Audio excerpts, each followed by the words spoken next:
Thank you so much for this great talk. My question is, how do you see Catholic social thought, broadly speaking, on this issue? Because in some ways it seems like we went from Jesus to Vatican II. And you quoted Pope John Paul II and Benedict. What is going on in the meantime that brought us to Vatican II? How did that develop? Do you look at finding minorities in the Catholic tradition that you want to bring out and highlight, or do you see this as sort of a reinterpretation of the Catholic tradition? I'm just curious how you view where we are today in the long 2,000 years of Catholic history. Mm-hmm. Good question, thank you. Well, how did we get from Jesus to Vatican II? I mean, that is a large historical question. I don't do a lot of sort of the history. I point to some of the theological themes which are relevant for sort of virtue ethics, and those have been developed through the tradition over these 2,000 years. I mean, some of the main moments were Augustine writing in 300 or so and starting to think about possibilities of just war as the Romans were being attacked by barbarians, and then Constantine becomes the head of the Roman Empire and kind of makes Catholicism the official religion. So that's where you start to get some shifts away from kind of nonviolent peacemaking, broadly speaking, to these possible just war situations.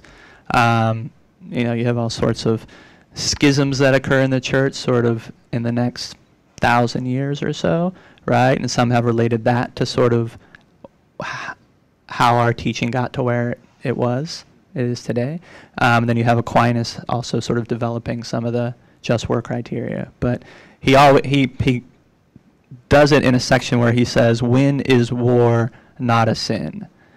So the implication is pretty strong with Aquinas that war is generally a sin, and all soldiers were required to do like this repenting kind of ritual when they came back. And certainly the clergy were not supposed to participate in this because they were to model Jesus. They were called to holiness. So that's why the shift at Vatican II is so important, because they say, no, it's not just the clergy, it's all of us. So let's play out what that might mean for us today. How do we deal with that? And then you have sort of international law take on some of the just war criteria after Aquinas, and kind of through that.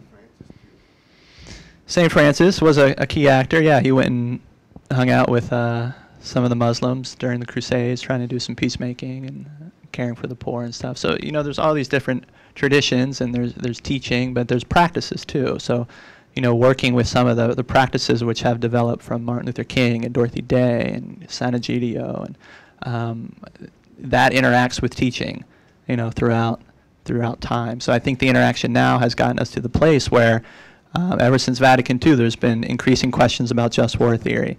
Can it actually function in modern war with the kinds of weapons we have, which seem to not be able to discriminate between combatants and non-combatants, right? More and more civilians are being killed in war. The rates are going up, even though we continue to try to say our technology is getting better and we're able to be smart. So there's more questions in Catholic social teaching. There's more appreciation for sort of nonviolent struggle on a large scale. So I'm just trying to be part of that conversation there.